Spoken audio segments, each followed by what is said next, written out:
I'm Dan from Seagull.com, and today we're going to show you how to set up the Seagull Sports Runabout Transom Boat. Now Seagull offers them in three sizes: the 10-foot 6-inch, the 12-foot 6-inch, and the 14-foot. Today we're going to be reviewing how to set up the 10-foot 6, but the same procedures will apply to the 12-foot 6 and the 14 as well. So the first thing you want to do is find a generally flat surface free from any hazards to unpack your sports runabout.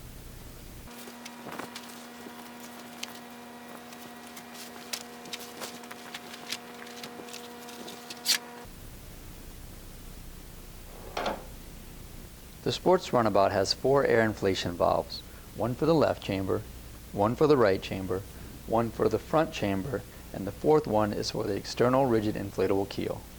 Remove the air valve caps. Push down on the center valve stem and quarter turn it to the left until it springs into the upright position. Locate the foot pump included in your kit. In this case, we're going to be demonstrating the A41, but the same setup procedures will work for our various foot pumps. Unravel the hose. Identify the port that reads the word out. Then attach the threaded end of your pump hose here. Locate the gray valve adapter. It'll look like this. It can be found with your foot pump or in the orange repair kit. Take the rib end of the valve and insert it to the open end of the hose. Insert the adapter into the air valve and twist it to the right until it's fully seated. At this point, you want to inflate all the chambers to about 10 to 20%. You want just enough air in the chambers to allow you to maneuver the boat so that you can easily place the floorboards or the drop stitch floor in. Replace all the air valve caps. I'll review the optional drop stitch floor first. So you're going to take your drop stitch floor and you're going to unroll it and lay it out over your boat. Note that you want the air valve facing up towards the front as well as the center cutout. Towards the rear of the drop stitch floor are going to be the seat beads, which will face the transom. You'll also note that there's an adjustable strap at the back for securing a gas tank or a battery. Slide the seat beads onto their corresponding seat hooks. Applying water will help them slide on easier.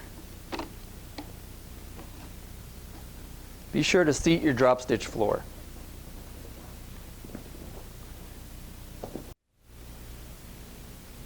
If the air valve cap for the drop stitch floor has not been removed, remove it now.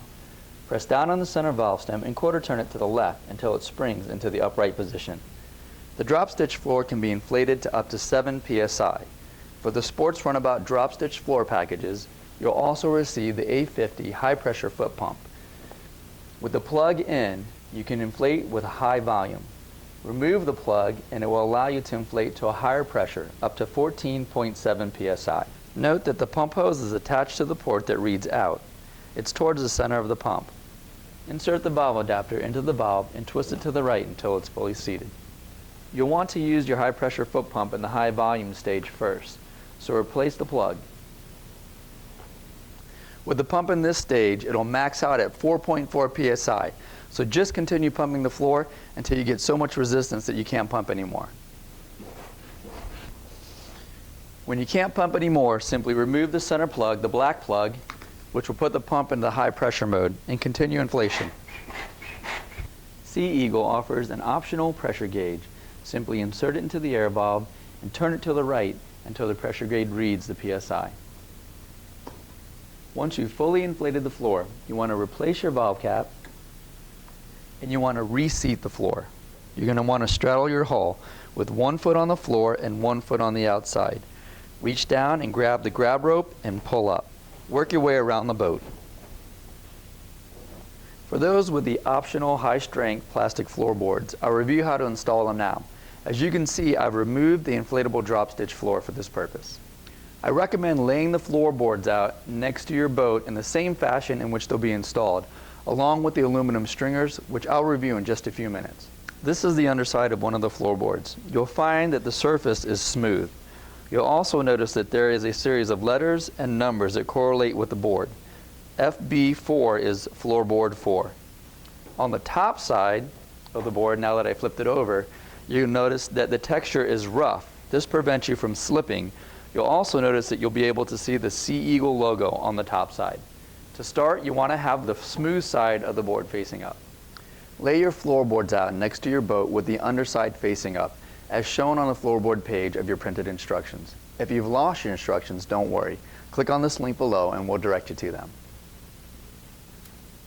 For those with the 12'6" and 14-foot sports runabout, I'm going to review how to set up the one-time pre-assembly of the floorboard reinforcement kit. For those with the 10'6" sports runabout or the drop stitch floors, it's not needed. So the only thing you'll need to set this kit up is a Phillips head screwdriver. Included in the floorboard reinforcement kit is one aluminum board with 2 attachment Phillips head screws as well as 2 washers, 4 knurl knob screws for attaching the 2 short bars. Take the aluminum board included in your kit and attach it to floorboard 2, labeled FB2, using the Phillips head screws and the washers included in your kit. Line the pre-drilled holes on the aluminum board up with the pre-drilled holes on your floorboard. Slide the washer onto the screws and secure it to the board with a Phillips head screwdriver. Now that that's finished, flip all your floorboards over so that the top sides are facing up. Note that the textured surface as well as the Seagull.com logos are now visible. Attach the 2 short aluminum reinforcement bars to floorboard 4. It's labeled FB4 using the 4 knurl knob screws included in the reinforcement kit. Align the pre-drilled holes on the aluminum bar with the brass fittings on the aluminum floorboard and secure them with the knurl knob screws. This completes the one-time pre-assembly of the floorboard reinforcement kit that's used for the 12'6" and 14-foot sports runabout. Locate the aluminum stringers included in your kit. There should be 4 of them, 2 long ones and 2 short ones. Lay your aluminum stringers out next to your floorboard. Note that the 2 long ones are towards the rear and the 2 short stringers are towards the front. Note the location of the floorboards designed to accept the stringers. They'll simply slide onto this groove. Place the floorboards in your sports runabout starting with floorboard 1 and 2. The floorboards lock together using a tongue and groove system. Place floorboard number 4 with a cutout up against the transom, followed by floorboard number 3. Now that you have your floorboards in place and interlocked, you'll see that in the middle they overlap. Simply lift them up, forming a TP or an inverted V, and line up the tongue and groove. When you get that in place, push down on the TP and you'll see that the tongue and groove will lock in place. Be careful not to pinch your fingers. The next thing you want to do is seat the floorboards. Simply step 1 foot inside the boat on the floorboards and 1 foot outside, straddling the hull. Pull up on the grab line and push down on the boards. Take note that the floorboards are fully seated. You can tell by seeing a little bit of black fabric above the floorboards all the way around the inside of the hull. Now for the installation of the aluminum stringers. Remember that the 2 long ones go nearest the rear and the 2 short ones go nearest the front.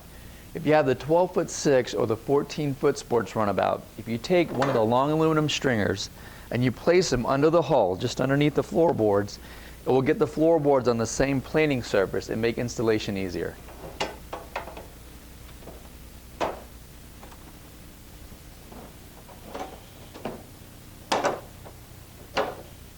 Once the installation of the stringers on this side is completed, your boards will remain on the same plane. So retrieve your other long stringer and repeat this on the opposite side. The next step is to inflate the chambers of your hull to about 50%. What you're looking for is that you want the hull to take shape, but you don't want it to be fully pressurized. Sea Eagle offers a line of electric pumps to make inflation even easier. Simply set the dial to the desired pressure setting. In this case, 50% is roughly 1.5 psi. Press the on button and forget it. The pump will automatically shut off when the desired pressure setting is reached.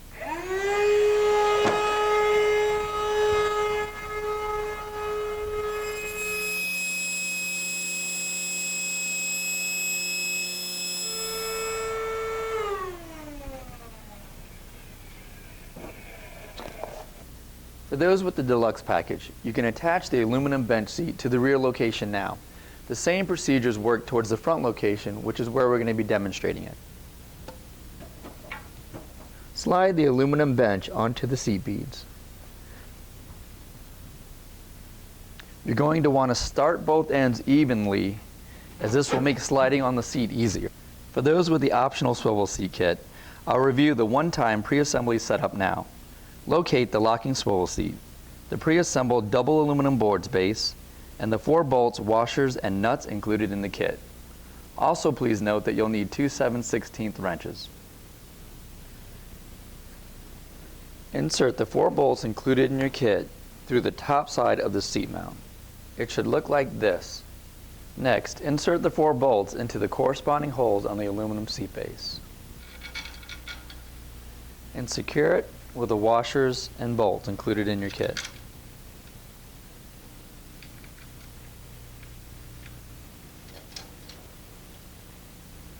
Be sure to securely tighten all bolts. Now once you've completed the one-time pre-assembly, you can position the seat in the boat to your preference, either to the left side, or you can spin it around and sit it to your right side. Slide the aluminum seat base onto the rear seat bead locations. Now remember to start both sides evenly and just slide the seat into place. Now fully inflate all chambers to the proper working pressure of 3.2 psi. Remember to always use a Seagull recommended pump and never an air compressor. Don't forget to inflate the external rigid inflatable keel. This will improve tracking, handling, and overall performance. The air valve is located at the bow or front of your boat at the center cutout on floorboard number 2.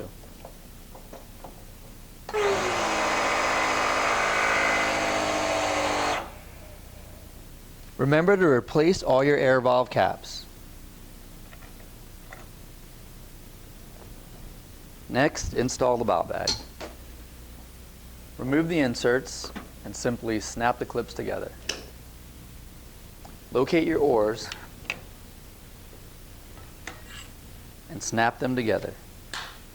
Then attach them to their corresponding oar locks. Remove the tethered retaining nut. Slide on the oar and secure it with the retaining nut again. Repeat these steps on the opposite side. I just want to take a few seconds to review how the swiveling seat works. Push this lever forward to release the locking mechanism, pivot the seat, and it will lock back into place. This completes the major setup components of the Seagull Sport Runabouts.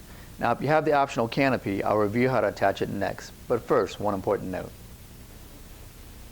When towing or trailering the Sport Runabout, we recommend using a bridle system that attaches to the 2 large stainless steel tow rings near the front of the boat.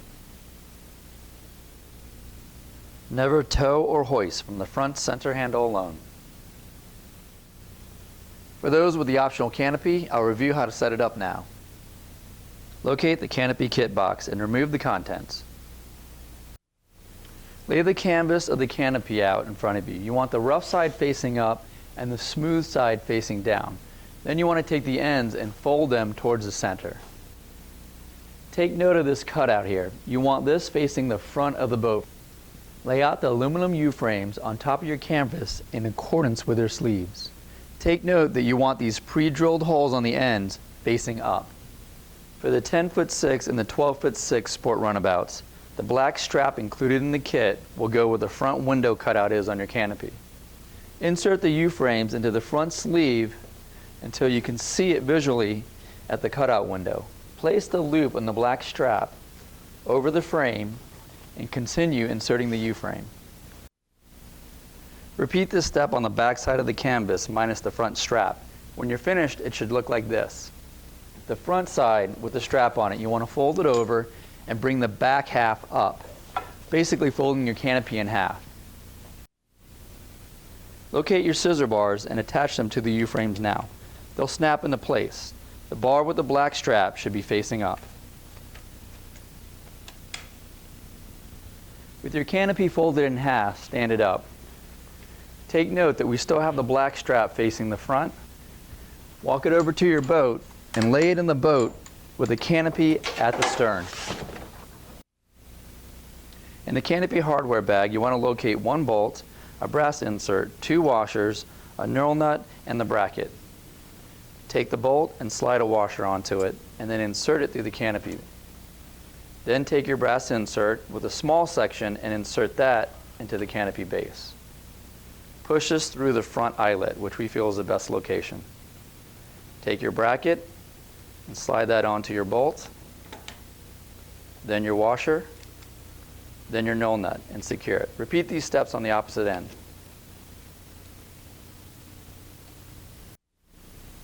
Clip the 2 black straps at the rear to the corresponding carry handles. Grab the front center strap, pull your canopy up, and clip it to the front carry handle. Be sure that this clip is facing out. The 14-foot Sport Runabout canopy attaches to the frontmost grab line eyelets and will look like this when installed. Packing up your Sea Eagle Sport Runabout is easy. We'll remove the canopy, the oars, and the bow bag first. Remember to replace the oar lock caps. This will prevent damage to your boat.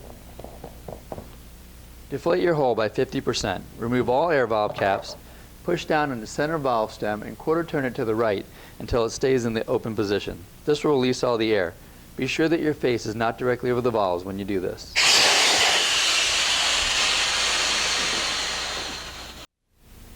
Now slide off the seats. Deflate your hull completely by leaving the valves in the open position.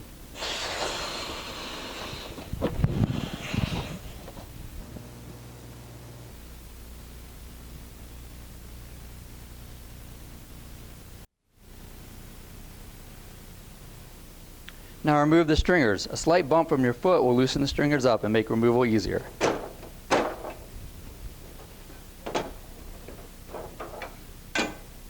Now pull up on a floorboard seam somewhere towards the center of the boat and remove the floorboards.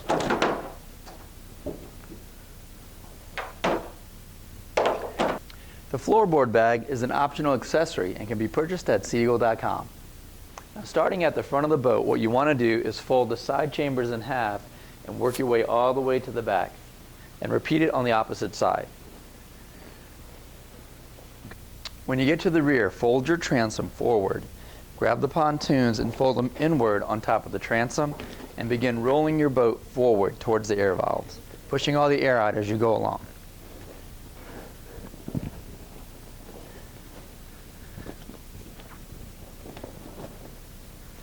Once you have your boat completely rolled up, go ahead and lay out the boat storage bag and then roll the boat right onto it.